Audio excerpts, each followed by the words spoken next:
Земјоделците и конзументите немаат доволно информации за органското производство. Ова го покажало истражувањето на Сдруженијето Проагрофармери.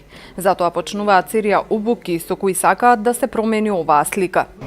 Целта на нашиот проект е да се зголеми нивото за употреба и можностите при примената на органското производство, како и примена на органски заштитни средства.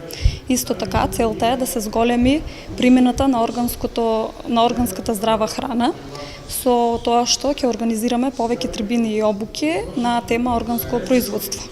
Трибините и обуките ќе ги организира Сдруженијето Проагрофармери, а ќе бидат спроведени во руралните средини во општина Струмица на тема органско производство, во која што ќе бидат вклучени повеќе стручни експерти од темата од областа на органското производство. Од компанијата Балкан Биосерт, кои вршат меѓународна сертификација, велат дека органското производство во Македонија е реалност. Во 2017 година имало 480 сертифицирани органски производители.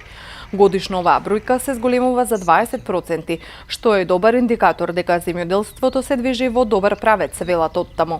А инаку органското производство, да речам дека постојано се зголемува, меѓутоа со одреден процент, бидејќи се уште расте заинтересираноста кај конвенционалните производители да преминат кон органско производство, и се трудиме ние на секој можен начин да даваме информации, значи податоци како да се стане органски производител.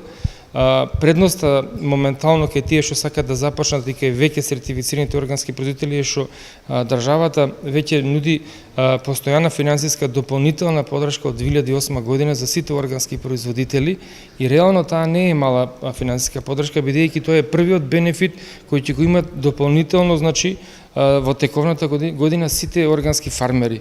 Така, например, еве сега ќе нафрлам само како се движат тие дополнителни финансиски зголемувања на субвенциите. Кај полјоделските култури е 50% зголемена субвенцијата, кај градинарските култури е 100% зголемена субвенцијата, кај овощарството е 70% зголемена субвенцијата, кај сточарството е 50%.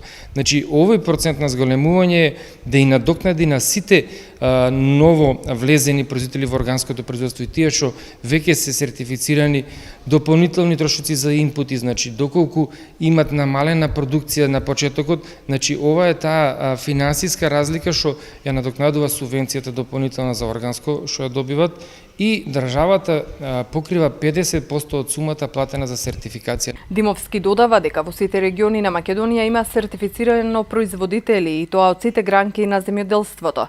Сепак, најмалку се органски градинари, што е доминантно производство во југоистокот.